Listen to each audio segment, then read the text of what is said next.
that was stuck in my head.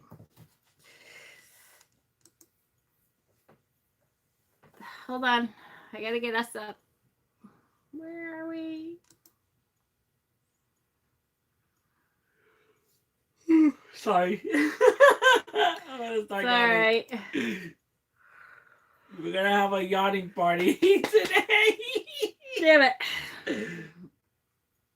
Oh my God, are we live? You guys can see me, right? Why can't I see my own damn video? Come on. Come on. Really? Still? What the fuck? Oh, there it is. Finally. It took forever. What the hell? You're live and alive. That's right. There it is. Finally. Ridiculousness. Okay, here we go.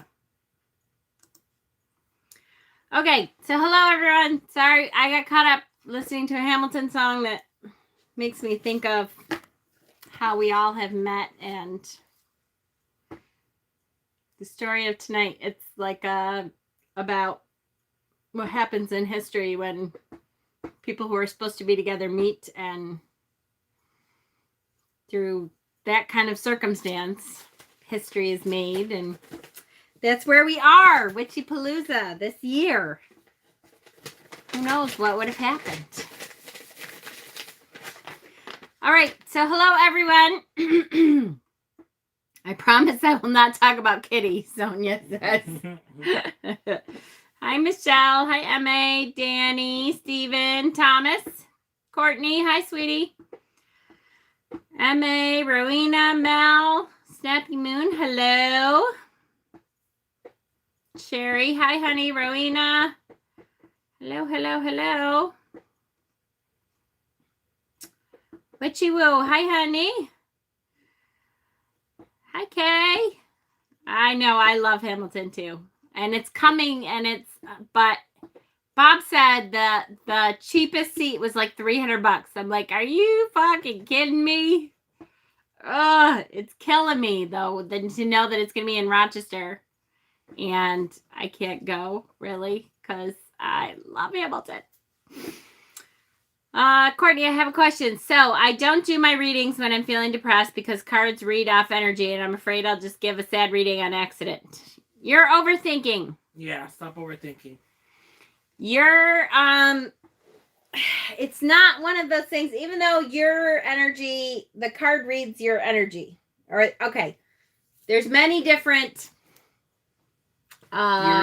theories on how cards work. We know they work. What I believe is that the card reads your energy. Your spirit guides help to figure out what cards are going to be on top for you when you ask a question or when you do a 3-card reading, whatever. And the tarot, it depends on how you look at tarot. I don't see tarot as I'm going to look into your far future and tell you your future kind of thing. I see tarot as a tool to help guide you to what the energies that you're moving already in that direction, to help guide you in how to change that or how to better that or how to better your life or whatever. Troll alert. Hey, you told my girlfriend I'm cheating on you. Hey, Sean P. How are you, Sean P?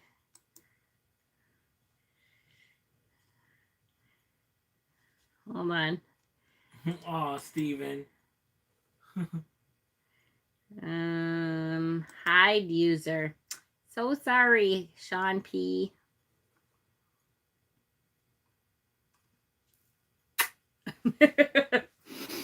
I saw it in Buffalo, and sadly we caught a terrible showing of it. Really? Ugh. I might bring Thomas as a surprise. He's obsessed with it. I am too. I just love it. I just love it. It wasn't even a funny troll. It was like, could be better.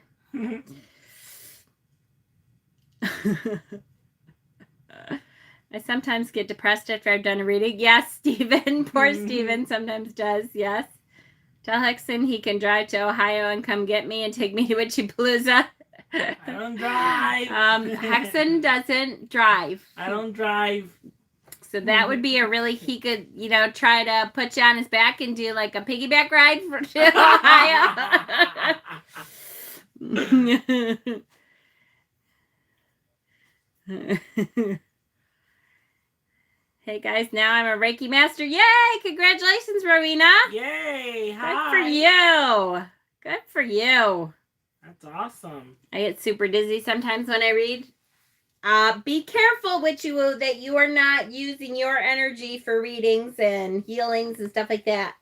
So that is partly why when I talk about how I do readings, I connect to the web of connection called the Word, or what I call the Word, WYRD. I use the person that I'm reading for, I use their energy to their spirit guides.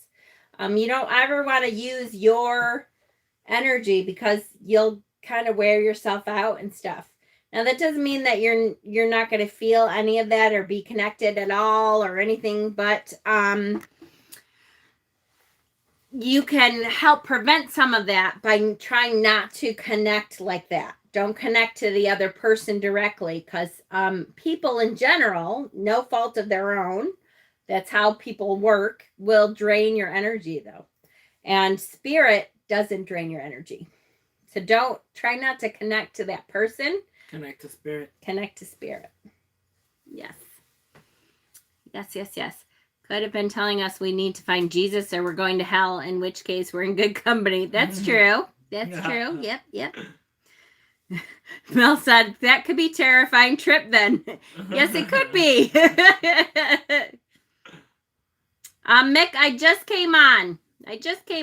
We haven't even started the card, so maybe I need to do more visualization for that to better separate. Sometimes, yes. I still can't do that. I have to use my energy. So, yes, and it's something that you definitely have to practice at. I will tell you, there's ways to practice connecting to another's energy and then disconnecting. There's ways to practice connecting to spirit. Really, meditation is a key thing. If you can figure out meditation and meditate about your Nemeton.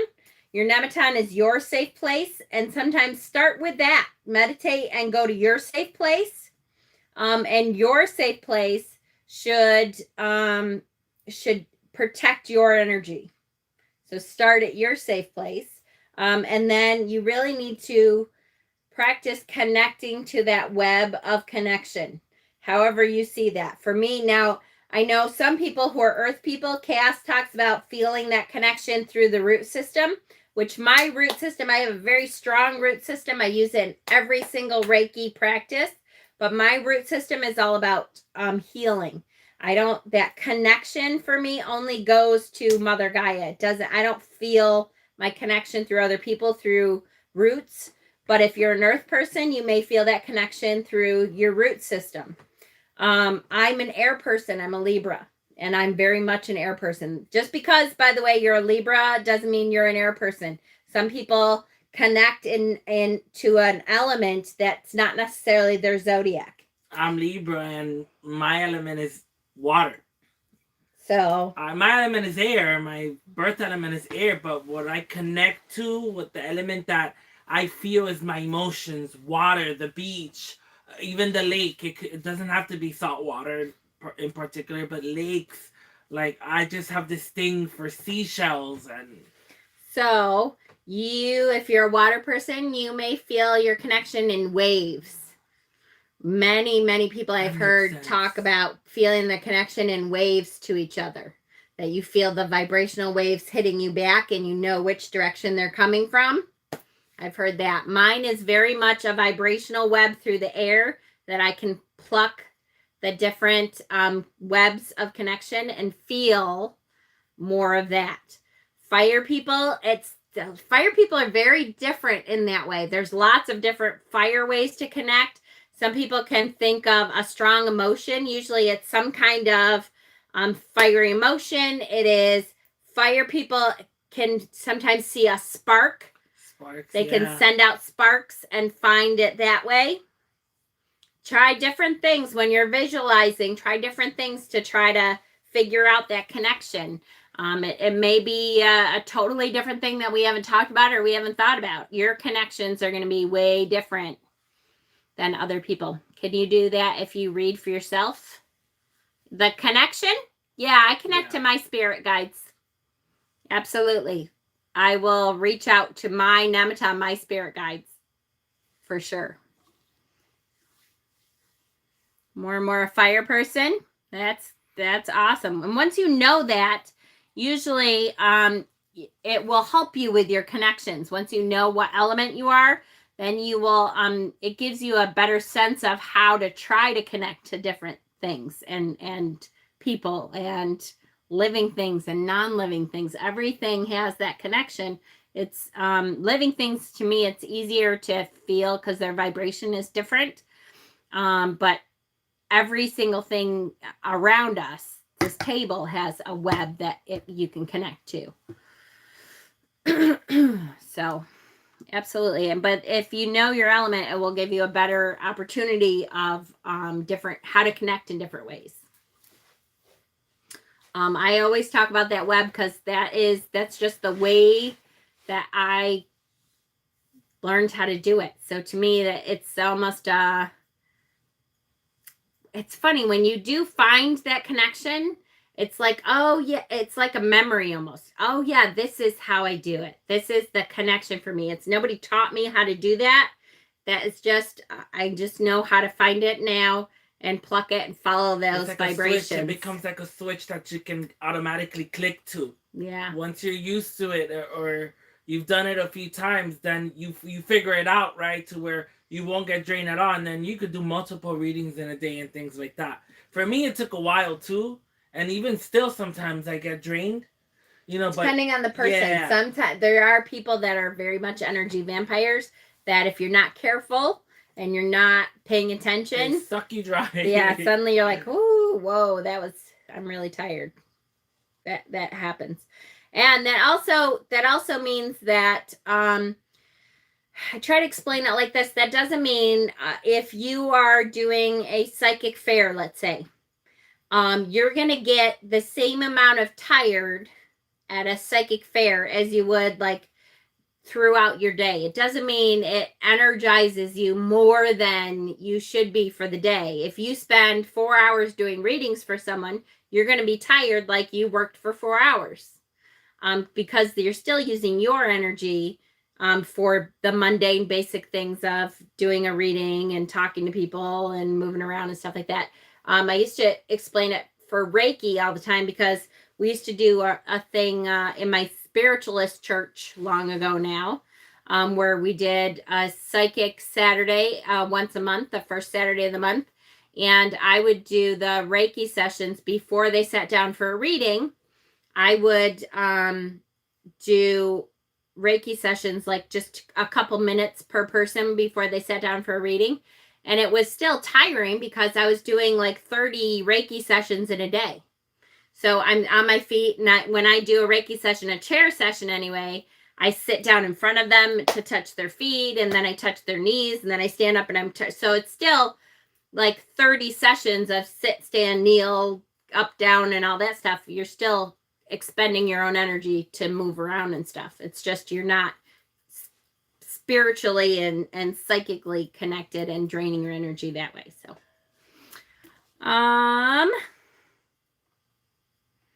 where are we?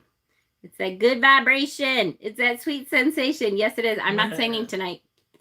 I think it's a lot easier to connect to earth and water because I lived on an island in the Pacific Northwest, surrounded by deep green trees and the pounding Pacific. Perfect. Oh, beautiful. I don't get bits and bats usually. Like I've read the whole book in a second, usually breakdown afterwards. I'm a Cancer, Sun, Taurus, Moon. I'm a Taurus Moon too. I'm Libra, Taurus, Libra. My rising is Libra. So I'm Libra. I'm a stubborn, balanced person. I stubbornly want balance in my life. And peace. That's why I give so many people chance after chance after chance after chance. It's very hard for me to let go and give up on somebody when they fucked me over and over and over again because I want it to work and I believe in people to a degree that I keep letting them go. I can't see the comments. I don't know, honey, what you're doing wrong. It's hard when I'm not there.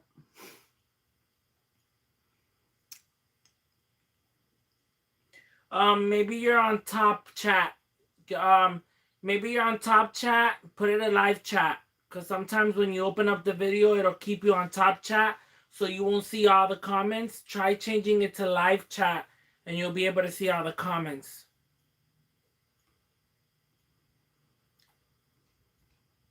You are the soft hammer. It depends on the day. Now, I will tell you, if I've had a long day, I'm already annoyed. Don't get in my way. I can, not, especially in the car. Yeah, and that's the exception. In the car, I'm not a Libra at all. I'm like, get the fuck out of my fucking way. Get off the road. I don't even want you on my same asphalt. You're like the bull. You're ready to just run up the person in front of you. Get the fuck out of my way. Yeah, I was kind of screaming at people today a little bit. Just a little. All right. Oh, Sonia's got it. Okay. I was actually adopted. My star sign could be Pyrex. That's hard when you're adopted. Rising Virgo and Moon Sun Capricorn. I'm such a stubborn goat. Hi, long hair, skinny eyed toe. All right. So the card today is Nine of Swords. This is Hexen and I and Cass, our favorite card. I think several reasons. For one thing, this is one of those cards that everyone can have a really cool interpretation of this card. This is what we call the Nightmare card. And so there's so many cool interpretations out there that people could really do awesome things. So a lot of decks have some truly gorgeous artwork, spectacular interpretations of what their nightmare situation would be. We did post a few of the songs. Hexen came up with the best one, I think. That one's totally in my head all day. It is Zombie from the Cranberries. And so this is just spectacularly one of the cards that we look for when we are going to get a tarot deck to see how creative did they get for the Nine of Swords. It's the lying awake thinking about Witchy Palooza card. Yeah, you are for sure right? I know. I have. It's going to be light nights from here on out for sure. Witches Tarot calls it the Drama Queen card. Yes. And that's kind of the point is, now there are decks that have a little bit different interpretation of this. When I read this card, it is totally about a nightmare scenario card. It is about anxiety, about your own fears, about stuff that's not necessarily actually happening right now. And so the cards that we pulled were cards that went along with that interpretation of it. Usually I tell people it's kind of one of those things that a lot of the fears that you have is in your head, or it's not going on right now. So it's past traumas or past things that keep coming up over and over, or things that you're just allowing your anxiety to create worlds and scenarios in your head that haven't happened yet. You're just allowing that to take over whatever it is you're feeling, that kind of thing. So let's get to it. Because this is such a good card. We might have a little too many. A few cards for this. We just picked a few cards. Wow, we really did pick quite a few. They're good ones, though. They are good ones. They are good ones. We're going to start with the Ultimate Guide to the Tarot. This is Liz Dean. And sometimes at night, our fears are over magnified. Yep. Yes, absolutely. Yes, I agree. For sure. Because it's our favorite card, it was hard not to go, oh, wait, this one and this one. Oh, and this one's really good. And I'll tell you real quick before you start with that, the reason why I relate to it a lot is usually when I lay down to sleep, that's when all my worries and stress kick in. I'm trying to quiet my mind and lay down and go to sleep. And that's when all my problems and all my issues come into my head. And I'm like, fuck, it's got to be one of those nights. Yes. Yes, yes, yes. Anguish. Absolutely. For sure. Okay. So the 9 of Swords, the element is air. So perfect card for me. Astrological Association, Mars and Gemini. Key meaning is anxiety. Anxiety. Hi, Doug. It's always just as you go to bed. Absolutely, for sure. The meaning of the 9 of Swords, like many of the cards of the suit, is obvious at first glance. An anguished figure sits upright in bed, awake in the night in clear distress.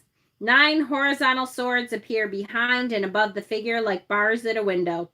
Swords represent the intellect and thoughts. Here en masse as a symbol of restriction, their hilts are crossing, crowding the space like unwanted thoughts. The 3rd sword from the bottom crosses the crown of his head, oppressing him. The 2nd sword from the bottom strikes through his head, and the lowest sword appears to cut through the area of his heart. What began in the mind now hurts him at a deep level, and he is cut off from usual sources of comfort in a painful internal struggle. The mattress is a pale purple color, the color of intuition, linked with the card's Tree of Life sphere, Yesod, which is ruled by the moon. The pastoral scene carved on the side of the bed is suggested of dreams, but the 2 figures depicted are not at peace. There is an aggressive current to the image. So you see the carving on the bed? That is an aggressive image. It's like a fight going on. There is not a peaceful carving on this bed here. No, he's never been to Letchworth. Way to stay on point there, Courtney. What's Letchworth? Letchworth is the state park. And it's gorgeous. We talked about this last time, didn't we? So the bottom 3 are like the 3 of Swords. Yes. Oh, Stephen, so much. Yes. 3 swords restricting him, going through his head, going through his heart, for sure. But don't forget that we know it's not actually going through. It's just next to him on the wall, but it's so again in your head. He's feeling it like if it was going through his heart and his head, and these swords, he's physically feeling them going in through him. Yes, yes, yes. A figure is brandishing an implement at a prone figure, indicating that the dreamer is a victim of his thoughts. In contrast to the dark feel of the card, the quilt is bright and beautiful, showing the 12 glyphs of the zodiac signs with alternating patches of red roses. The glyphs represent a multitude rather than having any individual significance. They tell us that the person's worry may encompass lots of life aspects. So this is another thing to remember. And I always say, no, does this, oh good, this card does have it. Some of the Rider-Waite cards kind of cut this part out, and it annoys me when they cut it out. If you're going to have a Rider-Waite, you might as well have everything in there. So see, in the quilt is every zodiac symbol. See, every zodiac symbol is represented in the quilt. And to me, I always tell a client that means it can happen to all of us. That means that this is not a, individually you kind of thing. All of us go through this anguish and anxiety at some time or another. Do not feel like, oh, you're so dumb because you're doing this. One, and you might be the only one in that situation. Yes. There's plenty of people going through that. Yes. And it can happen at some point or another. It's going to happen to all of us. All of us at some point or another go through this anxiety, anguish, this feeling that we're going through it, that things are just not on our side. The red roses are a symbol of love and hope. So there's hope in this card. This means that this is not the end. It doesn't mean that you're going to be going through this forever. There is a way out. The dreamer cannot see this just now, as his hands are covering his eyes, much like the 2 beggars on the 5 of Pentacles who can't see the money tree depicted in the stained glass. The card's number is 9, or 3 sets of 3. It's a dynamic number. When multiplied by itself, symbolizes intense productivity. However, in the suit of swords, the mind is overproductive, awash with worries and negative thoughts. The Astrological Association, Mars and Gemini, is a forceful combination. Free-spirited Gemini is controlled by Mars, an unstoppable, aggressive force, bringing frustration and a sense of entrapment. That war within yourself, that fight, battling your own inner shadows. Yeah, absolutely. Upright meaning. I call this 9 the 3 a.m. card. Absolutely. Literally, that's when it kicks in. Yeah. At 3 a.m. 3 a.m. For sure, because it describes the meaning so accurately. It's what you wake up worrying about in the small hours of the night, showing you are dealing with high levels of anxiety. You may have suffered an illness and the resulting low energy or shock or a buildup of minor stresses that begin to disrupt your sleep patterns and peace of mind. External events such as these may have triggered the initial stress, but the issue is now how you are responding to it. Look to the surrounding cards to see the life area this relates to, although anxiety in the 9 of Swords can reflect unhappiness in key areas from work to relationships, coloring your usually positive attitude. Card also indicates the habit of worry, so that you may be worrying about inconsequential things that don't usually warrant your attention. Thankfully, as this is a minor card, this pattern is temporary. So again, it's temporary situation is not something you cannot overcome. We all go through it. Keep on trucking. If this is you and you have that pattern of worry and anxiety, and keep on walking forward. You will get through this. Yeah, the longer you keep in that pattern, it's harder because then it's like an everyday thing, and it's like this exhaustion of, oh my God, this battle within yourself, and you keep going and constantly, and it never stops. Try to break free from that. Okay, as we have woken usually with a bad dream into this 9 of Swords moment, it will usually only last until we make ourselves see light in ourselves or see the sun rise and feel safer. That's true. And that sunrise can be symbolically a whole bunch of things, right? Can be when we finally learn to let that go. We finally learn to say, you know what, I'm not going to worry about the things I cannot change. I'm not going to worry about the things I can't control. And the things that I have no control over right now, I have to learn to shut that out and let it go. It's not easy. I know that. All right. Holistic Tarot. The Tome of Tarot. 9 interlaced swords appear horizontally against black. A person sits up from the bed, awake, unable to rest, hands to face. A blanket of roses and astronomical symbols cover a quilted blanket. Carved into the side of the bed are 2 men fencing, one clearly the victor and one fallen defeated. The seeker is haunted by a sense of loss, whether the sustaining of material loss in a given situation or the intangible loss of a loved one. What's more, there's also loss of sleep over the matter. Cutting thoughts disturb the seeker's rest. The seeker blames him or himself for what has happened. The seeker believes that the loss is his or her own fault and could have been prevented somehow. But the 9 of Swords tells us that, in fact, what has happened to the seeker was, in a way, inevitable. It was beyond the seeker's control. It was a loss that would have occurred one way or another. And, what's I going to say? Oh, you ever have, I used to do this a lot before I learned how to be able to live in the present moment more. But that feeling that you could have done a situation differently. So you start going over scenarios in your head like you did. Oh, I could have said this. And then they said this. And then I could have said this. And if only I had said this. And then I wouldn't have let them get away with that. And I would have said this. And I would. And so you keep going over the conversation in your head like you did it a different way. You have to let that go. If you have been through a situation already, stop going through it over and over and over again. Just be able to let it go.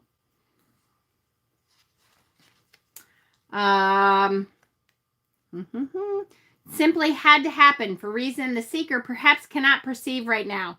There's a strong sense of force majeure in the 9 of Swords.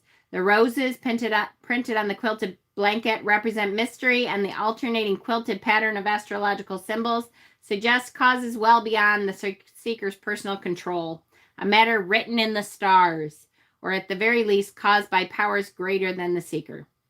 Fencers carved into the wood of the bed indicate that a combat took place and the seeker was not the victor.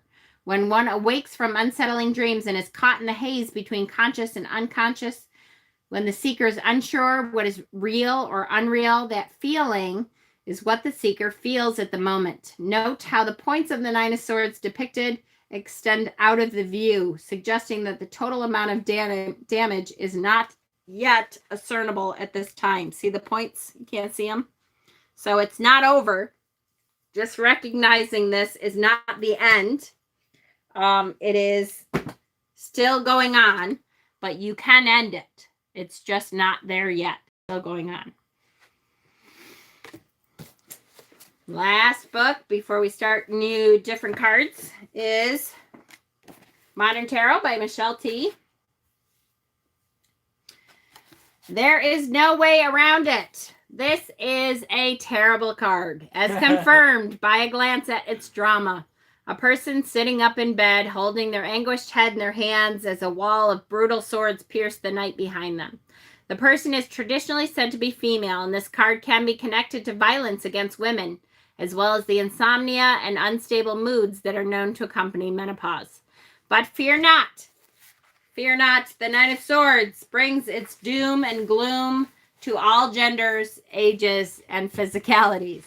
If it's popped up in your life, it's safe to say that things are, at the very least, uncomfortable, but quite likely hitting the high notes of panic, anxiety, depression, and full-on despair. The first thing to suss out when the Nine of Swords comes for you is whether you really have a problem or the dark drama is unfurling in 3 acts in your mind. Of course, this often can be a difficult question to answer. Maybe you don't know if something terrible is going on, but your bitch's intuition is ringing bells and sending up so many red flags that all you see is crimson. Outside manipulation may have you feeling gaslit. You may be suffering from a mental glitch that's made you unable to discern mundane reality from your paranoid fantasies about it. Whether or not you can figure out if your distress is real or imagined, my tarot-ly advice is the same. Talk about it. Talk about it with your favorite non-judgmental listener. Maybe your best friend, someone who knows less well, but whose good vibes and generosity have always impressed you. Maybe a therapist or a spiritual person whose wisdom you can trust. If the cause of your anguish is rooted in reality, you've done something you're ashamed of. You've made a mess of things. You need solid advice on how to put the pieces back together. If you have run yourself into a deep, scary rut with the mechanisms of your own mind, it will be useful to have that validated, and you could probably use some advice too. Perhaps it's time to do something about recurring bouts of depression or anxiety. Perhaps you already have taken action, but it's not working and a new strategy needs to be developed. Regardless, when the Nine of Swords comes calling, you need help. This might be horrible news to you. Maybe you hate asking for help, or truly don't know where to start. Maybe you're so ashamed at the thought of sharing your situation with another that it cripples you. There's nothing easy about this card, but to get through it, you need to deal with some of the source of the daggers, either in the real world or in your mind. Here's some good news. Often it's not as bad as you think. Fear often magnifies the truth with this card, and you very likely didn't mess up half as bad as you think. Or the others involved are super forgiving. Or a dumb misunderstanding triggered pre-existing trauma and nothing is wrong in the here and now. Alas, the only way off your internal hamster wheel of fear is to bring the light of day into the situation that's telling the truth, talking about it, reaching out. For most of my teenage years, I had a terrible suspicion that a family member was secretly spying on me, a violation that was devastating in its consequences. I was deeply afraid to confront this person, so instead I existed in a state of fear, anxiety, and guilt. Like the woman in this card, my sleep was plagued with grueling mental equations. Either this person who I love is doing this horrible thing to me and it is awful, or I am awful enough to think that this person who loves me would do something so horrible.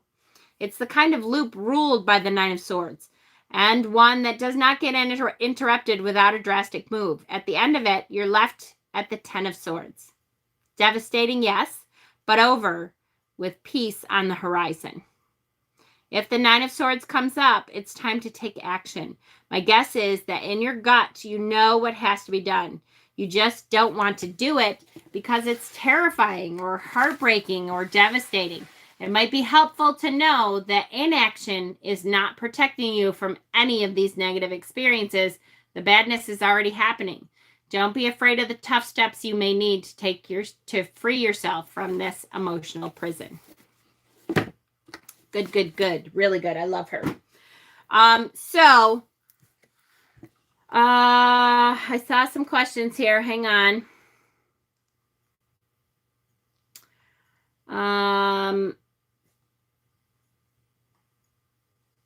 Like after the argument, mindset in the shower. Yep, done that many times.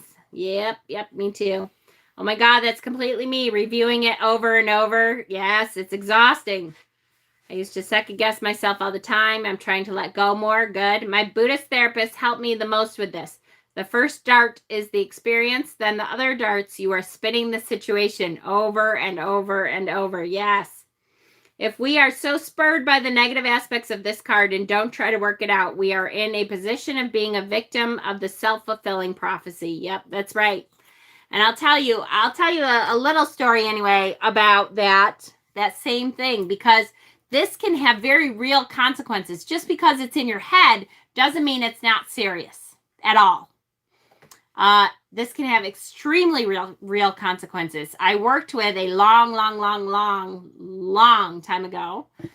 Peter and I owned a nursing agency. We would drive to Syracuse together every day with one of our neighbors who happened to work with us. We hired her, who was our neighbor. And she was one of those people, though, that would constantly worry about the worst thing happening, constantly. She got pregnant and exhaustively would always talk about what happens if I lose this baby? What if something is going to happen? And she would have nightmare. Psych herself out. Have nightmare situations about it and make herself full of anxiety. And guess what happened? She went into preterm labor really early. So this little girl had to have a feeding tube for a long time, and we said how horrible it was that she really put herself in that spot because she could not get out of her mental anguish of anxiety loop and it's like it caused that situation. The anxiety level caused that situation. It's almost like being your own worst enemy. Yes. When you're in your head like that and you can't figure out how to get out of it or how to let go of that sword, it's like you yourself are holding those 9 swords up against yourself. Yes, absolutely. Yep. Well, love this book you're reading from. It is a good one. It's the one that I always say, it's like you're sitting there talking to a girlfriend about tarot. I like that. What makes this card temporary? The temporary part of this card is that we know what comes next is the 10 of Swords. And so if you know the 10 of Swords card, I don't know if we've done that. Those are the ones that we haven't done? Connecting. Here we go. Sorry. You're reconnected. This is the 10 of Swords. This is the next card. That's why we know it's temporary. This is what's coming next. One way or the other, it's going to be over. So either we are going to make it be over because we're going to make ourselves so anxious that at the end of that, we screw ourselves, or we're going to realize that it's our anxiety talking and we're going to pull ourselves out of it. So either way, it's going to end. It is only a temporary thing. This is not actually piercing. The swords are not actually piercing you.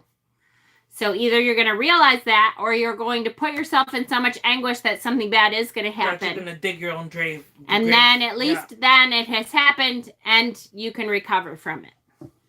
So that is the temporariness of the card. I actually find this card a reassuring reminder to check back on what is real. Yes, me too. And I do say when I'm reading for someone, I'll say, now, keep in mind, is this stuff in your head? Dana, hello, my love. Hi. Hi, honey. I miss you. Happy Mama's Day, baby. Happy Mother's Day, Dana. This card is the friend that says, stop being a dumbass and leave them. Yeah. Hell yeah. Stop being a dumbass. What are you doing worrying about this over and over and over? Stop it.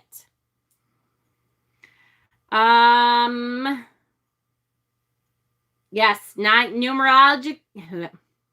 Yep, can say that eventually. Numerologically speaking, 9s represent nearing the end, looking back and reassessing. Exactly.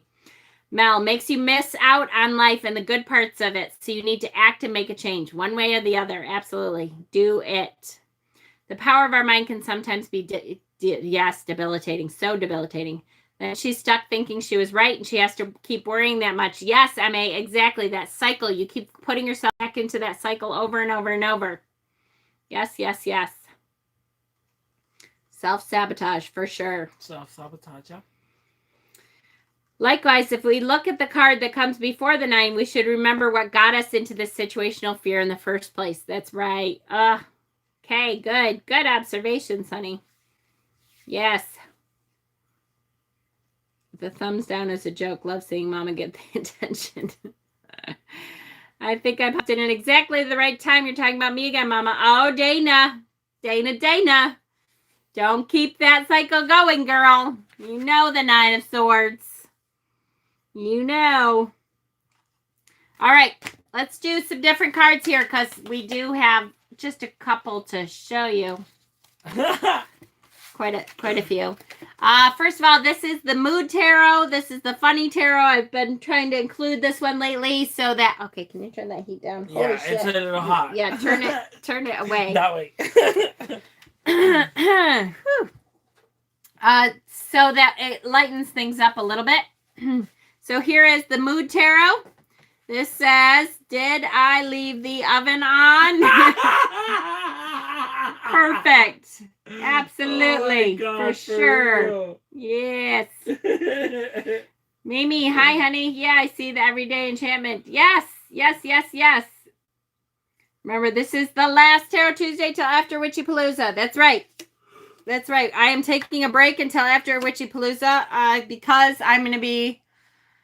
We have a lot to do. I'm going to be doing this. I'm going to be going, oh my God, did I do everything right? And I have a lot to do. A lot. Did I shut the garage door? Yes, right? Hexen is already dead from laughter. I know. All right, this one is the Young Witch. Yes, Young Witch Tarot from the same artist or same author, Natalie Meraki. This one says, and this is the kids' tarot here. How dare you take a break? It's not really a break. It's only a break from Tarot Tuesday. I will be busting my ass just on other stuff. I really cannot sleep tonight. I've got things on my mind. I really must share how I feel with someone who is kind. So perfect. I love this deck for that reason. Those little sayings at the bottom not only tell you what the card is about, but tell you what you should be doing about it. So good. Hexen, your outfit looks so soft and fancy. It looks very huggable material. At least I know what I mean. Yes, Hexen is here to help. I cannot even tell you. You should see my room is like a different room already. He's been doing amazing things already. So, did I lock the front door? Right? Yes. I so wish I could go to Witchypalooza. I know. I wish you all could. I do. All right, next. This one is the Guardian Tarot. I haven't used this one in a while because I used it a lot in my when I first started Tarot Tuesday a couple of years ago. I used the Guardian Tarot a whole lot. So I haven't used it a whole lot because I don't like to use the same cards over and over. But I love the Guardian Tarot. And this is the 9 of Swords from the Guardian Tarot. Again, that nightmare card. That face from the Tree Guardian. I don't know. Oh my gosh, I'm terrified. What am I doing? Are these faces in the trees or is it shadows? And it's connected to her own head, to their own head. Yeah. The branches, it's connected to the own head. And so they it's come like right down. In your head. In your own head. Just gorgeous. I love this deck. This is, and we used to talk about when we use this card a whole lot. We used to talk about how you either love this tarot or you hate it. I love it. A lot of people think the trees are creepy. I love this deck. I love it. It's a really good deck. Love it. Ha ha ha. Today, and I think you might be right. Is Hexen Mama's official magical house elf? Yes. Yes, he is. For sure. Yes. I love creepy too. I love that. I'm trying to get my son on here to learn runes. He sent me amethyst runes for Mother's Day. He said he found you, but your rune videos are not organized. I will try to organize them, Jackie. Yep. I'll put them all. I don't even think I started a rune playlist, but I will start a rune playlist and organize them all. What is exactly is a dream and what exactly is a joke, right? Absolutely. His name is no longer Hex, and everyone means Dobby. No, I have gifted Dobby a sock. It's okay. All right. The next deck is the Fountain Tarot. I must admit that I'm not a fan of this deck for the most part. I do like a lot of the imagery, but it's a very cold deck. The imagery is very cold. And so I don't use this deck a whole lot. I do love the Nine of Swords in it, though. Here is the Fountain Tarot. And the swords are light. They are light. That is starting to come up. The shadows are starting to make the way the light crosses over. The shadows are starting to make the light come up onto this card. So he's sitting in the middle of the room, terrified of the light as it comes closer and closer, makes those swords come closer and closer to him. Love this card. It's a good deck. It is though quite a, that really shows the meaning. Yeah, it really does. Really, really does. It's a good deck. It's just the colors are very cold, I think, to me, and I'm not a cold person color wise for the most part. It's a little. It is a strong card. It is a very strong card. Yeah. It is a little disturbing, but there's other ones here that are more disturbing. Yeah. That's why we like them. Oh, okay. This is what the fuck is it called? Dream Keepers. Dream Keepers. Dream Keepers. Oh. Look how she's like grabbing. Oh, I know. Oh. It's like bars on a window almost. Yeah. She's straining to get out, and the swords are the bars on the window. I love the shadows of buildings in the background. She's put herself in this place, and she's straining on the bars of the windows. It's just a really trying to like claw her way out, almost. But she's trapped. How tense her fingers are. So good. Where have we seen something like that? I've seen another card like that somewhere. Damn it, we didn't pull it. And I think the person's like on the ground. Yeah. Damn it. What the fuck is it? Oh, that's I've seen that before. I also love, look at her shadow self. She's like trampling on her shadow side. Instead of dealing with it, she's like, fuck this. She's like putting it to the bottom of the list. I'm not going to deal with it. I'm just going to step on top of it and see if that works. Not going to work. Not going to work. You got to face your shadows. And that's really why I love this card. It's about facing your shadows, facing your nightmares and your fears and your worries and being able to overcome them. Yeah. This card may be asking us if we have used our power in a cruel way. If so, we now have the opportunity to make amends and move forward in a positive manner. For sure. Yes. One of the decks that Hexen brought with him is the Chimonetti, or how do you say it? I say Kemonet, but it is like Chimonet. Chimonetti. This is that one. Woohoo, Hexen preaching in here tonight.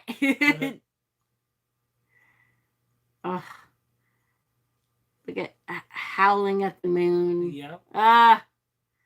So gorgeous. But here I see in this Nine of Swords, which is why I pulled it, I see her trying to overcome those swords. Yep. She's climbing on that tree, trying to reach for that moon.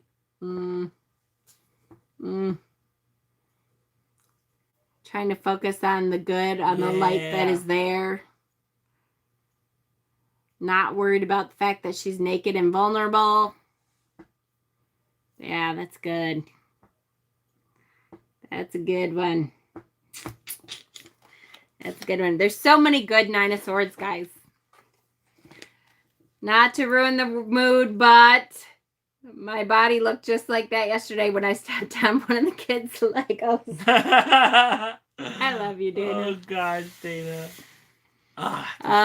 This is a good one. So this is the She Tarot, S-I-D-H-E, right? S-I-D-H-E, yep. She Tarot. Yep, D-H-E, the Tarot of the She.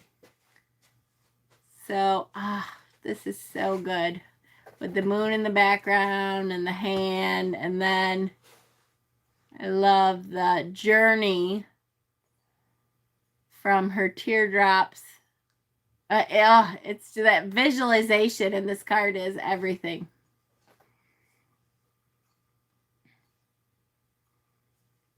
Just everything. I love this card. There's so much in the card. Yeah, there really is. I mean, if you start with the hand, look at the drips coming down from the hand that are staining her face. And the hand actually scratched her face. Yeah. You see her face scratched. Yep. And it's almost like it's her own hand. Yep. She's looking up and it's almost like she scratched her own face with her own hand. Look at her thoughts are sprouting things that she's thinking. It's so good. Just a really, really good. It's a good deck. I think I'm going to end up having get that fucking deck. Bastard. Enabler. I love that deck. I don't regret getting it. Yeah, it's a good one. This is the Deviant Moon deck, which again, I do not pull very often anymore because I pulled it a lot when I did the first round of Tarot Tuesday a couple years ago. But such a good Nine of Swords, I couldn't help but pull this one. I love the little kid on her back. And her literally biting her finger in anguish and fear. I see the little kid as being that little devil on your shoulder. Monkey on your back. The demon. Yep. Your worries, that self-sabotaging words in your head. Yeah. Oh, I can't make it. I'm, and yeah. Yeah, for sure. So good. So good. All right, we come to the first one that I'm going to read because I love Bone Stone. The weight you carry, yes. Yes, yes, yes, for sure. Bone Stone. Do you want something to drink? Oh, yeah, would you? Yeah. Thank you, honey. I usually bring something. Give me my juice. Okay. In a cup or just bring the whole juice over? In a cup. I had a glass on the table. Okay. I love this card. So this says, the beast personifies fear itself. It lingers in the shadows of our mind, its yellow eyes taunting us and robbing us of sleep, of peace. The beast feeds off of our anxiety. Through us, the beast gains strength and grows until it stands before us with leering yellow eyes and bared teeth, ready to devour us. And then we wake up.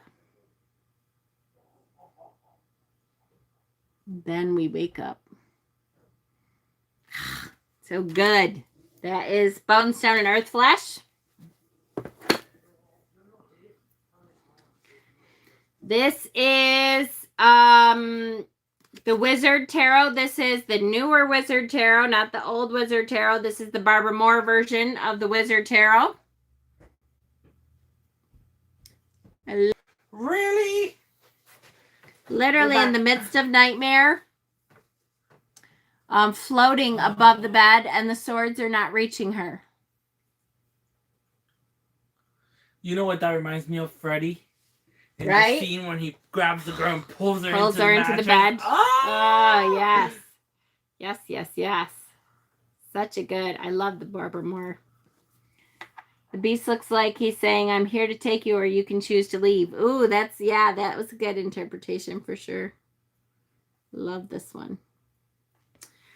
The Everyday Witch Tarot.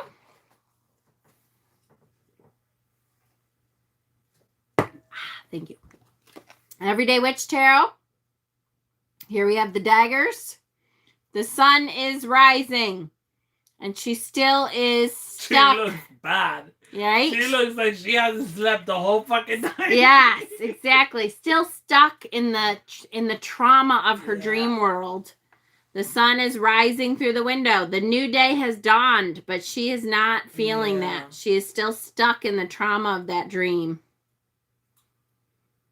Perhaps, I love the books. Maybe she's trying to figure out what the dream meant, right? You start pulling out dream dictionaries and stuff. What the fuck did that mean? Why was that so horrible? Really good.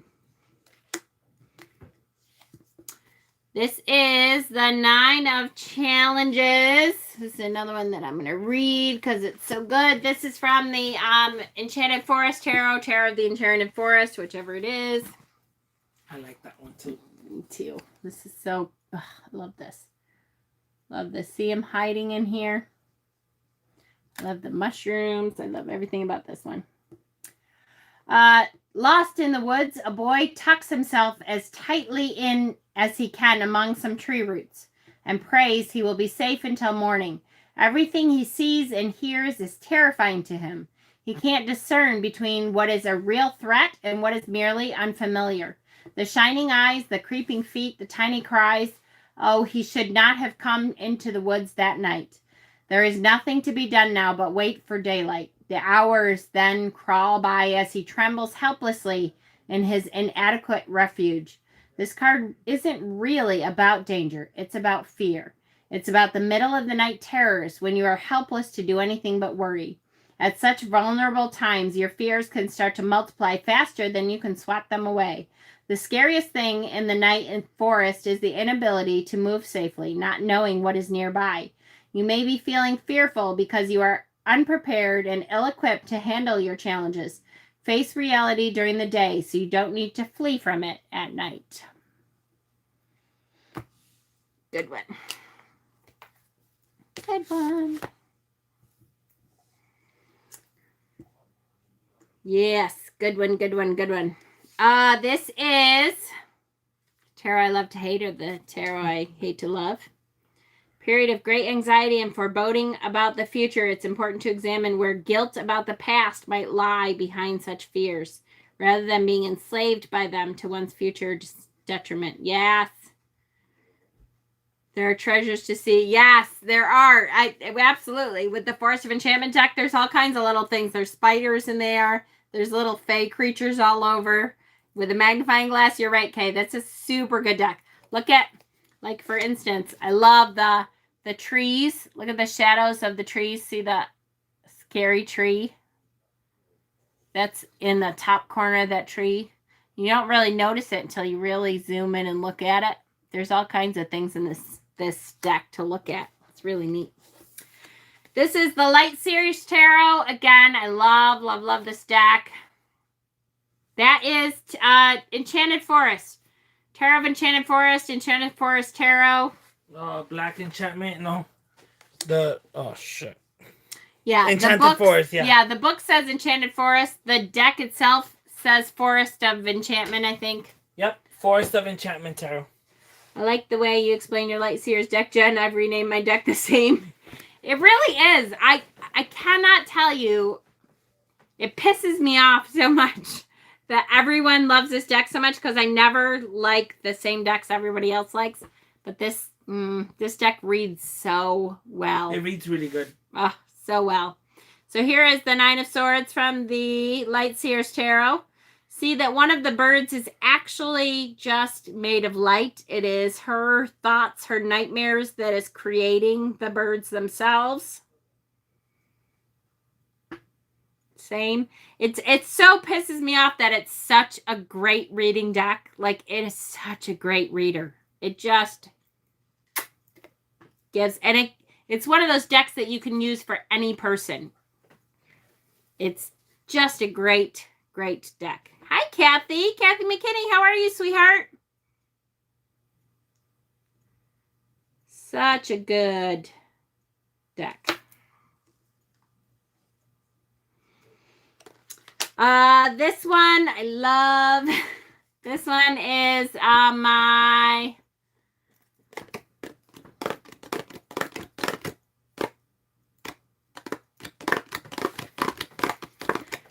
Let me see the blue. It's hold on. The so tired. The other way. The Spacious Tarot. Yes, this is the Spacious Tarot. I've been missing a treat by not being here. Well, I'm glad you're here, Kathy. We do this every Tuesday, and it's fun. The Hate to Love, Love to Hate series tarot. That's right. This is the Spacious Tarot. I love the little mousy poo. Just terrified in his nightmares. The swords are not even real. They're in the dark. He just thinks that in the darkness there could be these swords around every corner, every step he takes. Poor little mouse. I know it. It's so cute. Little mousy mouse. So that's a good one. I love this one. Yeah, this one has to be one of my favorites. For real, one of my favorites. This is the 78 Tarot. This is the Mythical Edition. Mythical Edition. Here we go. Look at this card. Woo. Come on with your bad self. This is a fucking great deck. All right. Coupled with the mythical theme on this deck, the story I wanted to tell was of victims suffering from sleep paralysis. Many sufferers report the feeling of a malevolent presence in the room while they struggle with the terrifying inability to move. Curiously, in many cultures, the experience is explained by the appearance of a twisted old woman that comes on the edge of waking to steal your breath, the night hag. Sometimes I feel tormented by feelings and thoughts that only I can hear, a susurrus from the shadows just outside reality. Relief finally came when I did not try to escape these dark whispers, but when I learned the difference between the gifts they offered and their lies. Sleep paralysis. That's also how I connect with the card through sleep paralysis. Mm-hmm. I used to suffer from sleep paralysis a lot when I was young. Shadow figures and yeah. Such a terrifying experience. Peter has sleep paralysis sometimes, and it's always, I have to say, Peter is like this very macho guy. I never see him afraid of anything. That shakes him. This again, one of my favorite decks. Every card that I pull from this deck is stunning and gorgeous, and I will try not to cry through this one because it just hits me in the right way. This is the Witches Insurrection Tarot. Let me tell you ahead of time that this card may be triggering for some people who may have suffered abuse, sexual abuse before. This deck was created by a former sex worker it's kind of was a catharsis for her.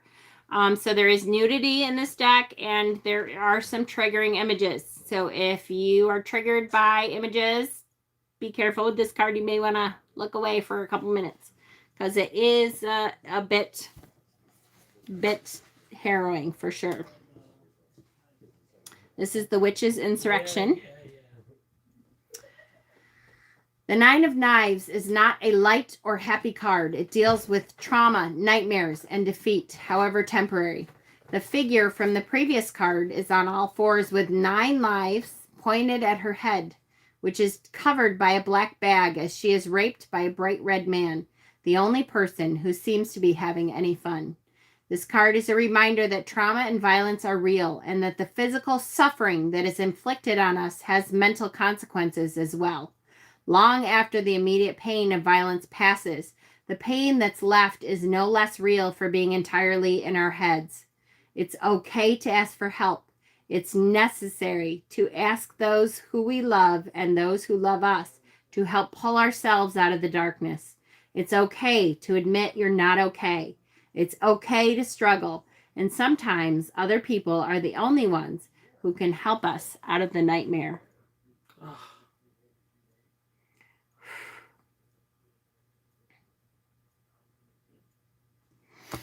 Okay.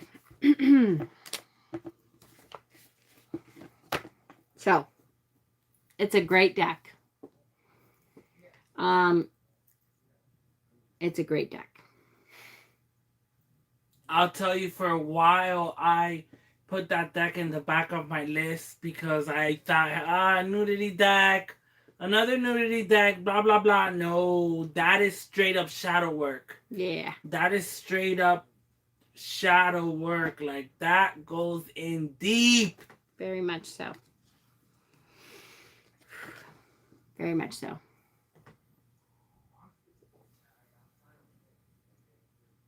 Amazing imagery. It really is. Too much shadow, and yep, and that's okay. That's why I warn people ahead of It's not for time. everyone. It's not for everyone. It's okay. But see, I like that. That's what I look for. I look for decks that made me feel a little bit uncomfortable, because that's really where Growth. growth happens. Yep. I love this nightmare. I don't I'm like not fluffy okay. duffy decks. Like, I don't. I Yeah. like things that make me feel uncomfortable. Yeah. Yep. Absolutely. Nudity isn't my fear of the deck. The overwhelming of emotions that will come at me with that deck is honestly disappointing. Don't be disappointed though. Not every deck is for every person, and that is perfectly okay. There is nothing wrong with that at all. Yep.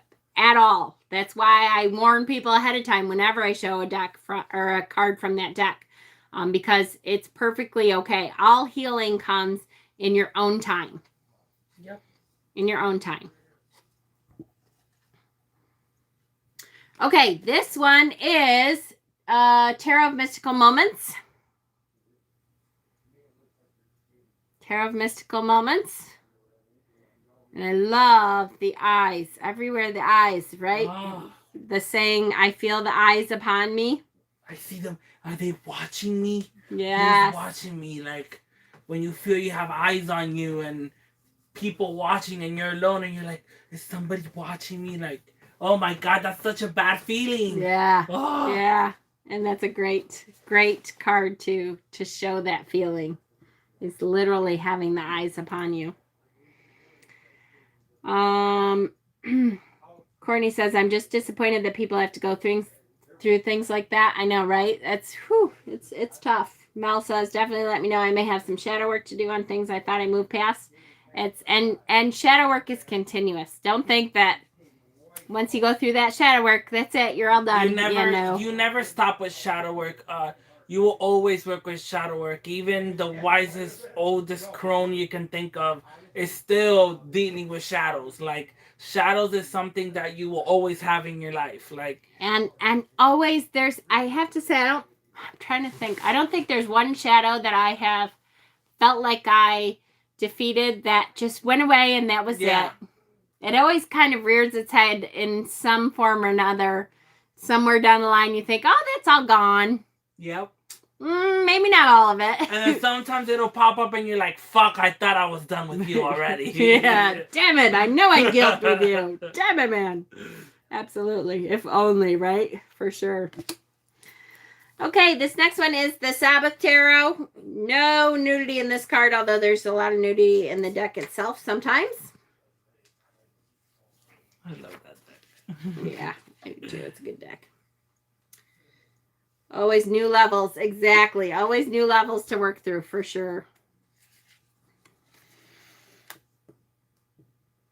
Death's head looms at the bottom of this card, a reminder of the fleeting nature of life and that we are all marching towards death. This symbol is found on the graves of those who have met their life's end, those restless dead who proclaim quod fumus etis, quod sumus vos aritis. I do not read Latin, so bite me. Or what we were, you are. What we are, you too shall be. Witch and non-witch alike, the thread of our life will be cut sooner or later because, as the Egyptian witches uttered in their curse, death comes on swift wings. Love that. If you, the Deviant Moon guy, what's his name? Patrick Valenza. He uses that a lot in his imagery. That image. The skull with the wings. Yep. Which is the angel of death. Yes. A representation of the angel of death. 100% what I'm saying, Hexen. Mel said, thought that was dealt with. Haha. Sometimes a shadow can only be worked through little bits at a time. Yeah. For sure. Little by little. For sure.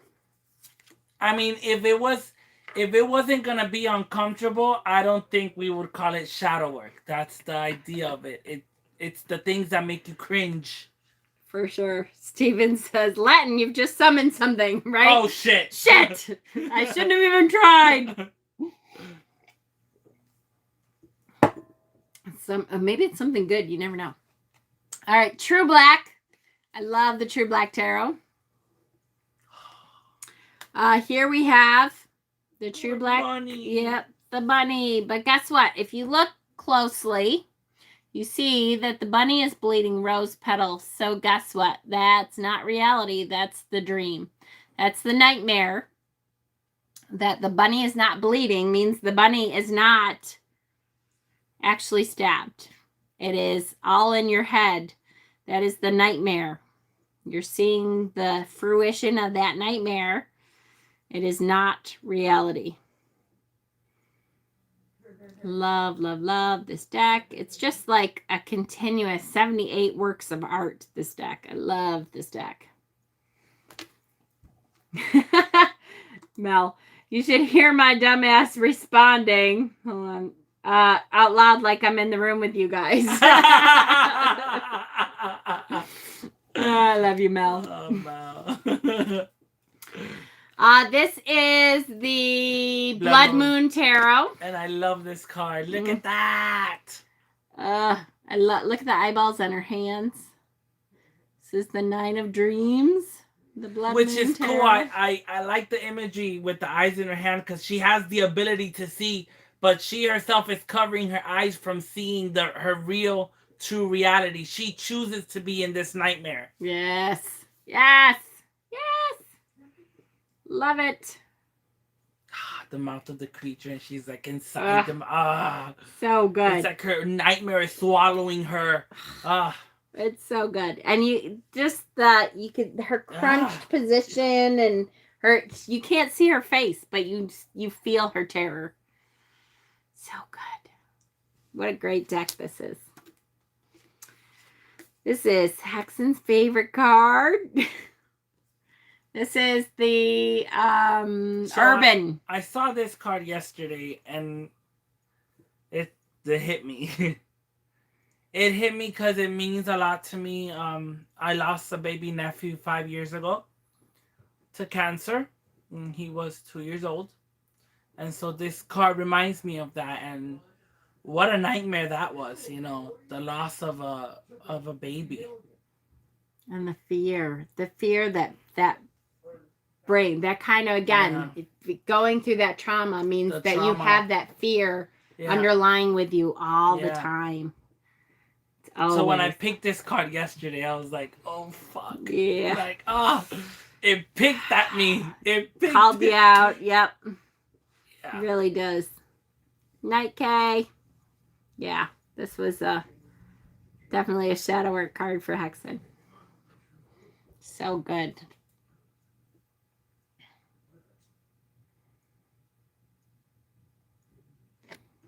Kay says, oh, Hexen, I am so truly sorry, my friend. The Mermaid Tarot.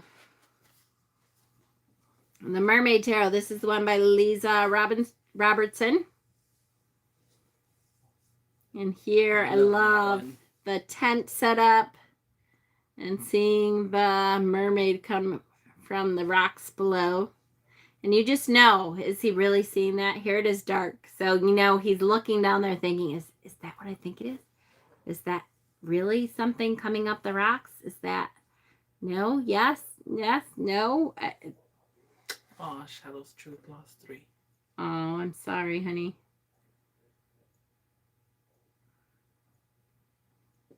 So hard. It's hard, especially, what a beautiful baby boy. I was showing Mama's pictures and Video. videos yesterday.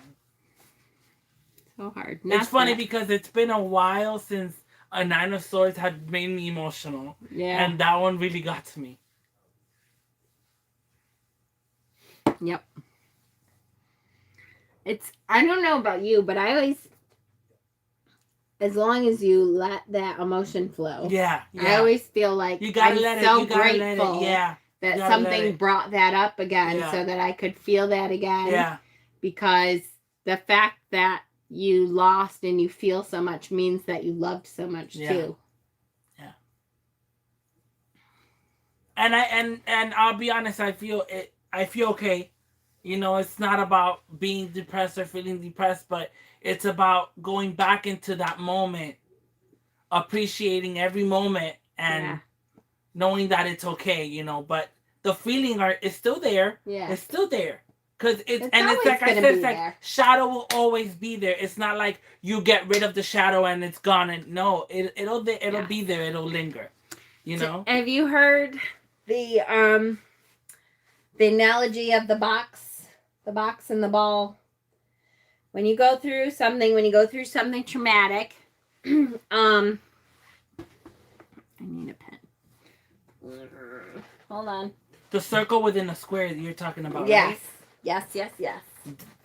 Yes. There's a meaning to that. I don't know it though. Hold on. Okay, here we go. So when you go through something, here we go.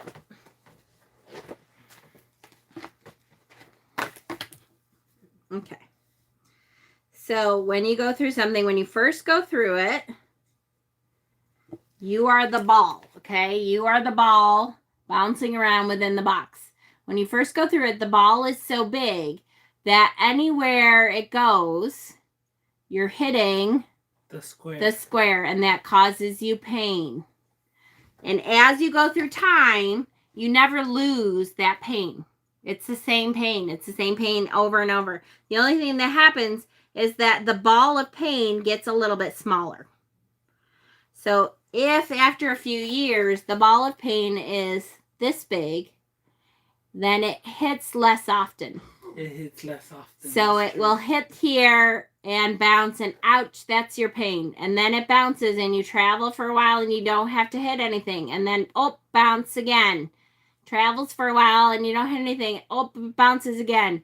Sometimes you might get stuck into a corner and it bounces back and forth for a little while. Ouch, ouch, ouch, ouch, ouch. And then it bounces again and you have a while again before it bounces again.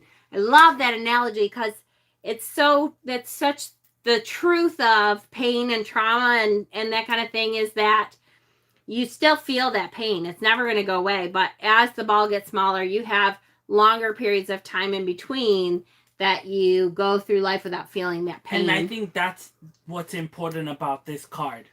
That's why I love the 9 of Swords. Yes. And it's become one of the cards that I look for in a deck. When I look for in a deck, I don't look for this. Yeah. I want to see what the artist did with it. How did they interpret that nightmare, all that anxiety, all that pain? Yes. Absolutely. For sure. Yes. This next one is good. Yes, this is Ethereal Visions. Didn't expect therapy tonight. Therapy session. Here we go. Ethereal Visions. Look at that in her head. Yes. And the faces are laughing at her, mocking her, making fun of her. The death is laughing. I'm coming for you. The fates. I see them so much as the fates. I have control over what happens to you. Yep.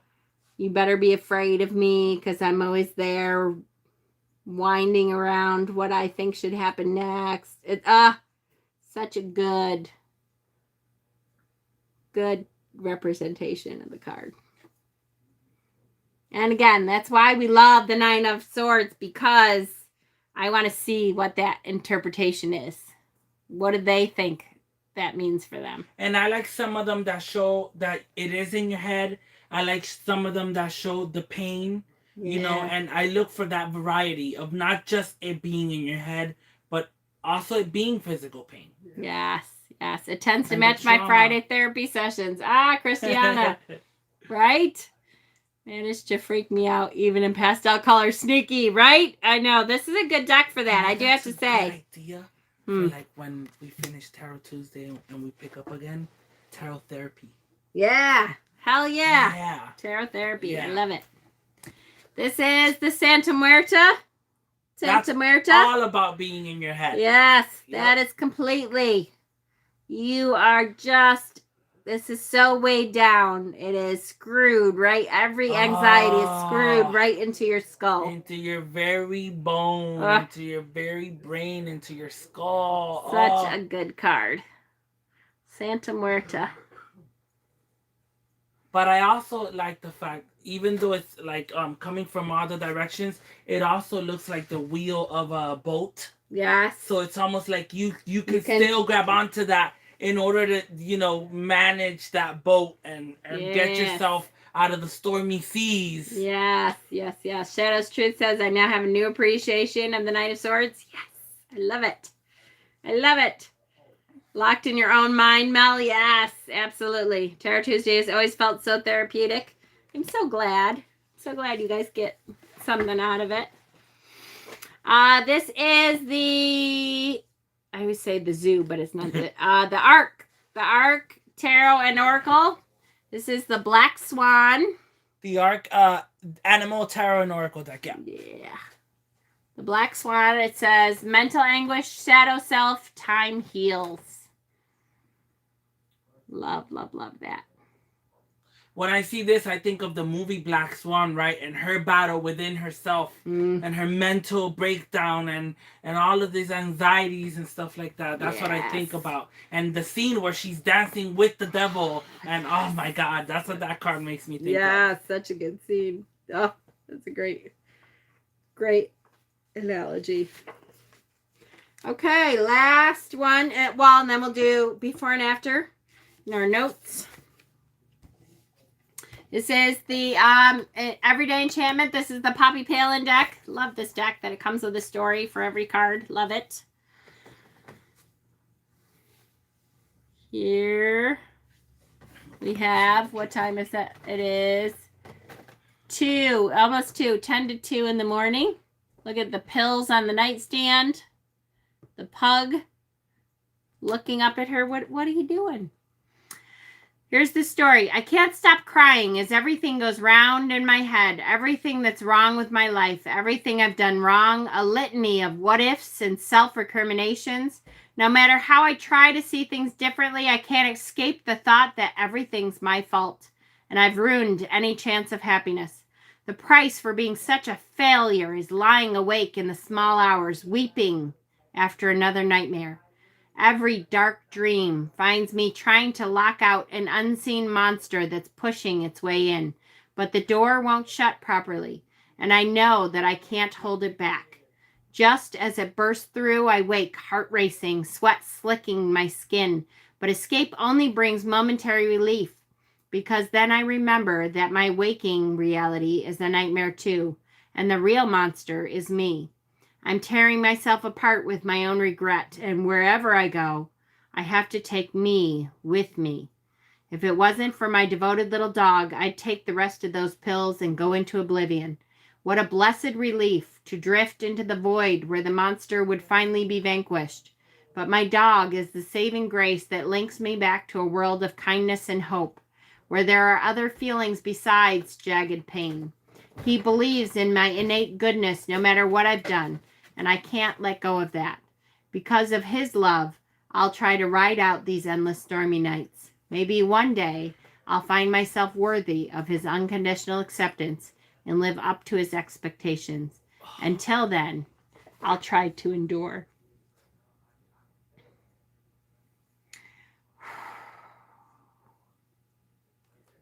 That's a tough one. That's a tough one because that's such a self-defeating card. And that is, to me, that is the thing that is the worst.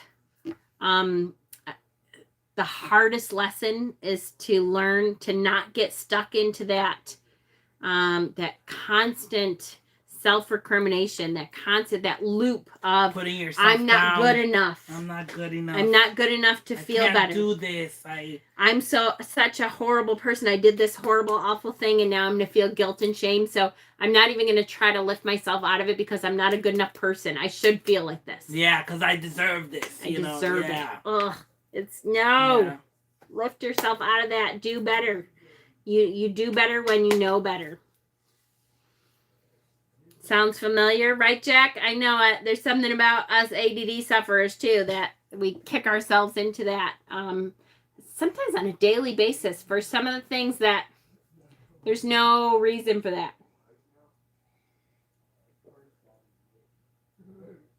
No reason at all. All right, I'm going to do Stephen's notes, and then we're going to do before and after. I've been trying to figure out, I don't know if I'm going to, because it's such a long time in between, I don't think I'm going to pull the card for next time because I don't know, it'll be later. But I will pull it as we get closer to when we're going to do it again. So here are Stephen's notes, because the world hates our brains, right? They don't hate our brains. They don't understand our brains. They don't understand the complexity of your brain and the way it works. Yep. But that does not mean that there's something wrong with your brain or the way it works. That's right. That's right. Okay, so Stephen's notes. Thank you so much, Stephen. My rock. The Seven of Swords for career and finance reading. If you're pulling this for career and finance, it's just because you're a divergent, right? The Nine of Swords indicates you may be unhappy at work and that the stresses and burdens of your job are overwhelming you. You may feel unable to cope and are at a breaking point. It could be that fear and anxiety are affecting your perspective and that things may not be as bad as they appear. There may be a way forward. The worst case scenario is that you may need to find another job for your mental well-being. Financially, you may be worried about debts or how you're going to pay the next bill. Again, some of these sources of anxiety may be real, but the situation is not as bad as it seems, and there is a way out of it. For a health reading, if you pull this card for a health reading, the Nine of Swords may indicate anxiety and other mental health issues. It may be that stress is affecting your health and you need to find healthy ways to manage this stress. This card can also indicate insomnia or migraines. You know, wow, that's such a calling me out. Thanks a lot there, Stephen. You didn't even warn me. I kind of have never really thought about my insomnia and migraines as a part of my health.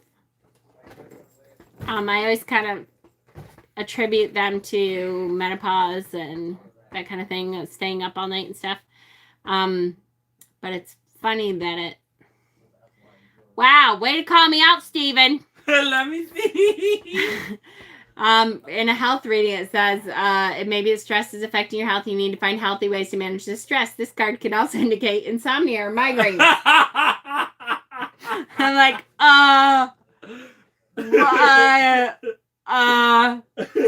shit. And the therapy just hit mama, right? Damn it, man. All right. In a relationship reading, the Nine of Swords indicates that your relationship may not be a happy one at the moment. It could be that personal stress is putting a strain on the relationship, or it could be concern about something amiss with your partner. Fears and suspicions may be keeping you up at night. These suspicions may or may not be found in reality. If you are single, this card may indicate that fears and anxieties from the past are holding you back from entering new relationships. Oh, and that's horrible. Yes. That's horrible when it's in your head and you're creating this idea and you're accusing your partners of things they're not doing, and oh my God. It's a horrible vicious cycle. Vicious cycle. It's why I'm here. My therapist, Steven, is my therapist, y'all. In a general reading, the Nine of Swords represents anxiety and mental anguish, which may or may not be found in reality. More often than not, it's not, as this card can indicate making mountains out of molehills. The card represents regrets and focusing on the past. It can also indicate insomnia and migraines. Okay, I got it the first time. Didn't have to say it again.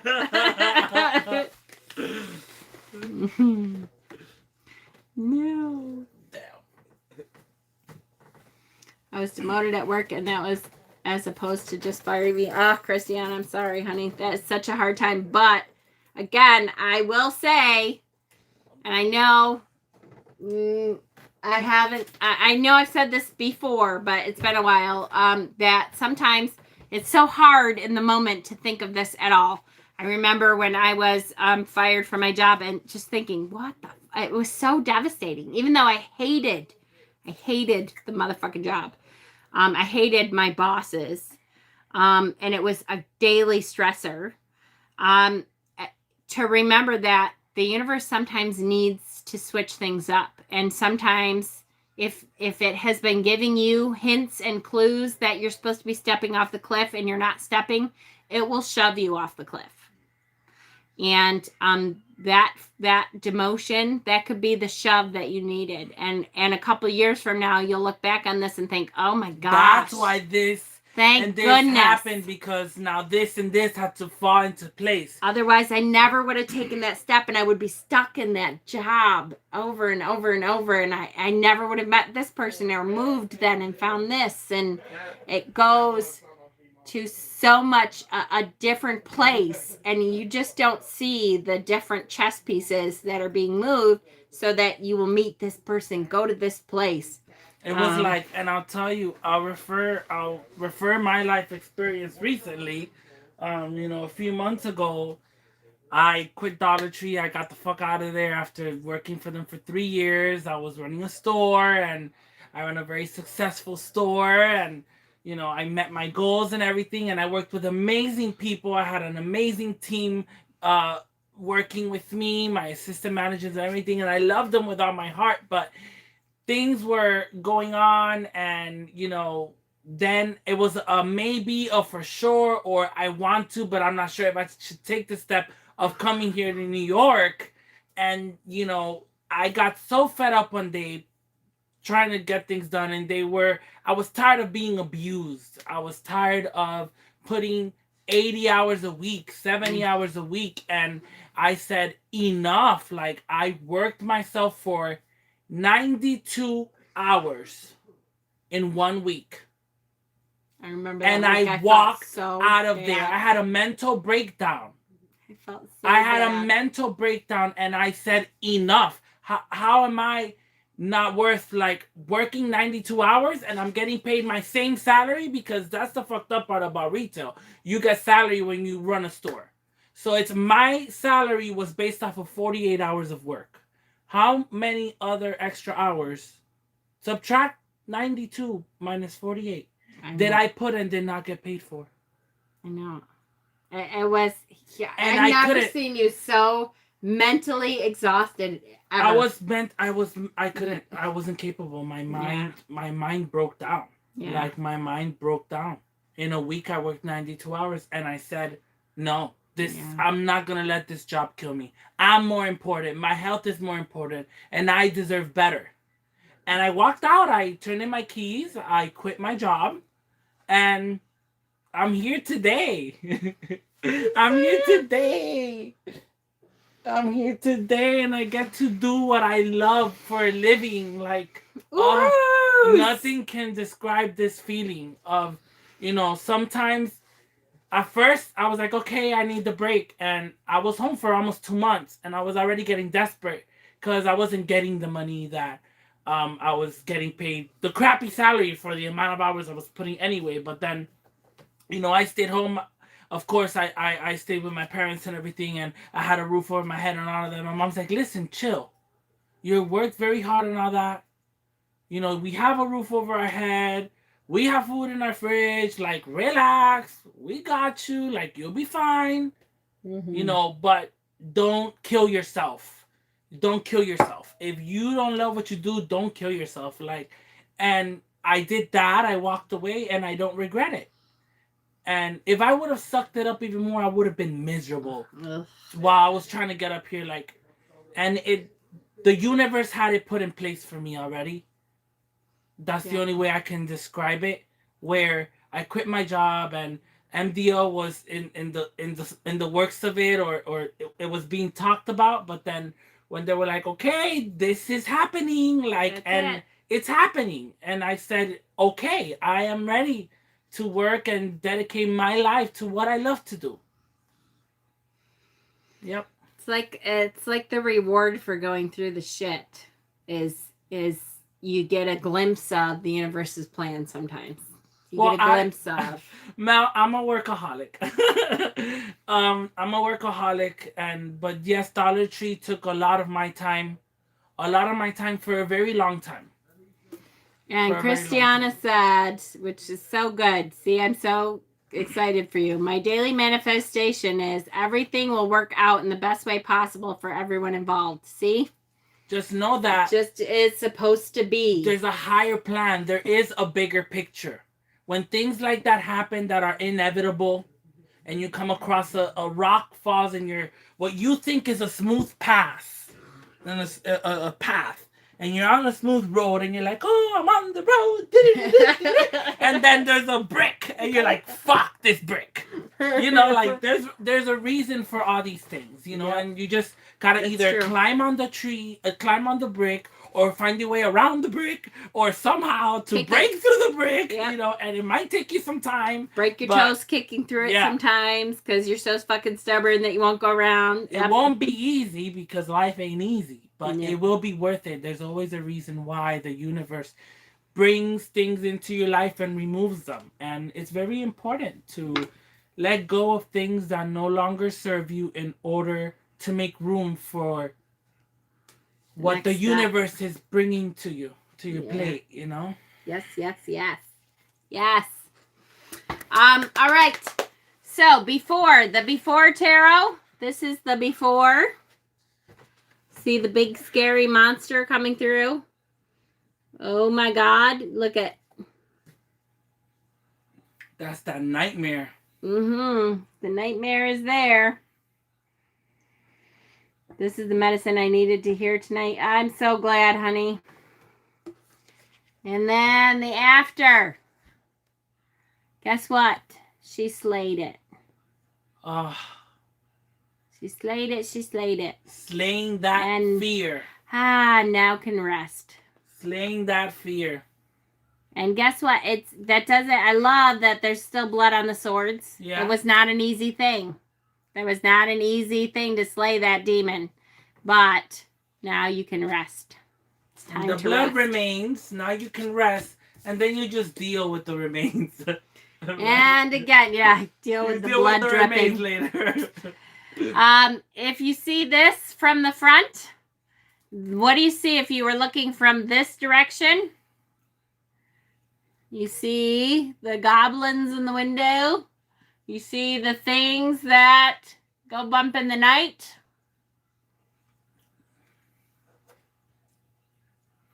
It's kind of a dream demon, right? A Freddy demon. So good. Yes. There's a lot of Nine of Swords, guys. And there was so many to pick from. It was hard just to pick the million that we did. I kind of wanted to keep going in a way because there's so many good ones.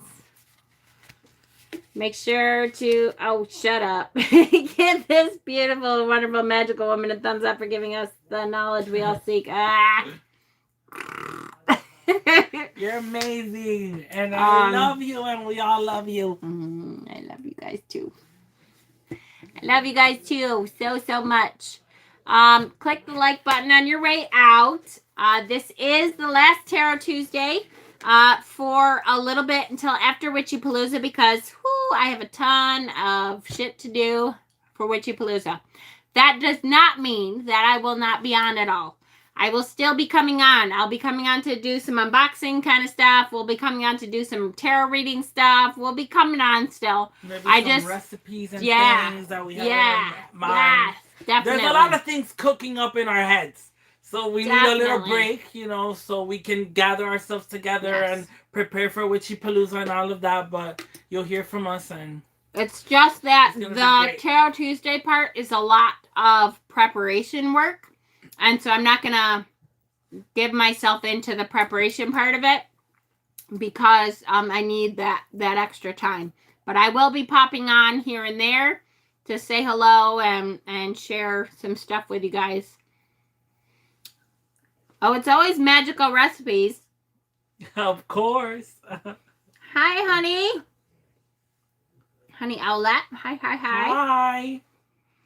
So, have a great night. I love you all. And keep a watch out. If there's any way you can come to Witchypalooza, please do. Even if you can drive, if you're close by or not too close or similarly close by and you're thinking about it, if you can at least come for the weekend, it's going to be a great experience. It really You know, come is. as long as you can. I recommend the whole week.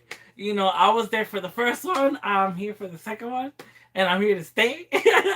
So, you know, Yep. I'm excited about it. It's a great experience. And even if you can come for a few days, try it out. Yes, please do. Love you guys. Mwah. Bye. See you next time.